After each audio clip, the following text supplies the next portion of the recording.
নমস্কাৰ সকলোকে নৌফাজ ভিডিঅ'লৈ স্বাগতম। আগন্তুক অসম চৰকাৰৰ প্ৰতিযোগিতামূলক পৰীক্ষাৰ বাবে কেইটামান গুৰুত্বপূৰ্ণ প্ৰশ্ন আপোনালোকলৈ আগবঢ়ালোঁ। আজিৰ ভিডিঅ' প্ৰথমটো প্ৰশ্ন হ'ল লোণ আইন ভংগ কৰা গান্ধীৰ দাণ্ডী যাত্ৰাত অসমৰ পৰা অংশ লোৱা ব্যক্তিজন কোন আছিল?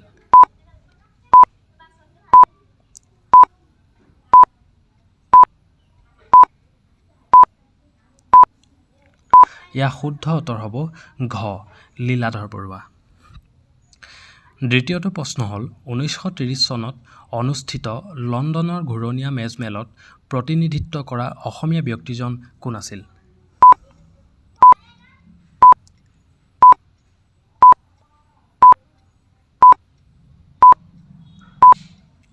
ইয়াৰ শুদ্ধ উত্তৰ হ'ব ঘ চন্দ্ৰধৰ বৰুৱা। তৃতীয়টো প্ৰশ্ন হ'ল ৰবীন্দ্ৰনাথ ঠাকুৰে কিয় নাইট উপাধি ত্যাগ কৰিছিল?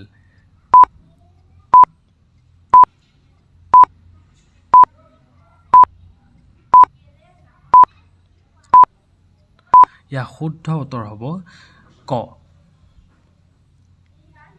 চতুৰ্থটো প্ৰশ্ন হ'ল অসমৰ কৃষক বিদ্ৰোহীৰ বুৰঞ্জীত উল্লেখনীয় ঘটনা ফুলগুৰি সংঘৰ্ষত মৃত্যু হোৱা ইংৰাজ বিষয়াজনৰ নাম কি আছিল?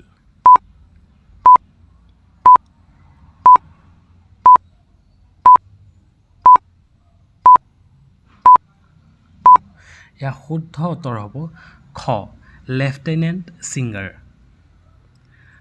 ৫ নম্বৰ প্ৰশ্নটো হ'ল প্ৰাক স্বাধীনকালৰ ভাৰতত সৰ্বপ্ৰথম কোনগৰাকী ব্যক্তিয়ে দেশখনৰ ৰাষ্ট্ৰীয় আয়ৰ হিচাপ কৰিছিল?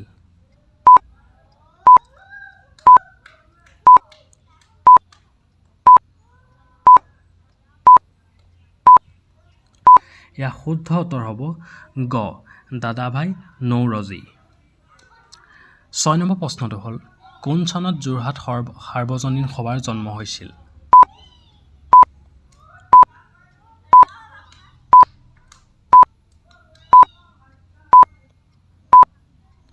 ইয়াৰ শুদ্ধ উত্তৰ হ'ব খ 1886 চনৰ ২ জুনত। ৭ নম্বৰ প্ৰশ্নটো হ'ল অসমীয়া ভাষা উন্নতি সাধনী সভা জন্ম কেতিয়া হৈছিল?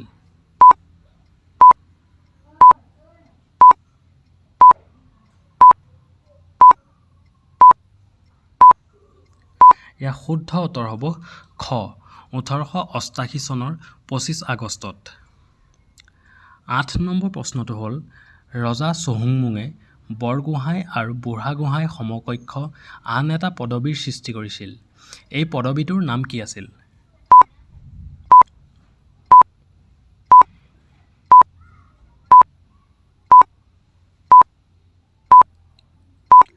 ইয়াৰ শুদ্ধ উত্তৰ হ'ব ক বৰপাত্ৰ গোহাঁই।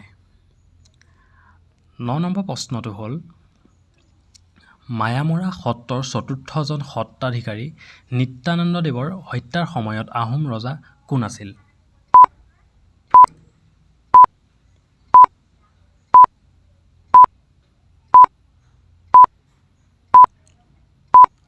ইয়াৰ শুদ্ধ উত্তৰ হ'ব ক চুৰামফা ভঙা ৰজা। আজিৰ ভিডিঅ' অন্তিমটো প্ৰশ্ন হ'ল উত্তৰ পূব সীমান্তৰ ক্ষেত্ৰত গভৰ্ণৰ জেনেৰেলৰ প্ৰতিনিধি ৰূপে কাৰ্যনিৰ্বাহ কৰা প্ৰথম ব্যক্তিজন কোন আছিল?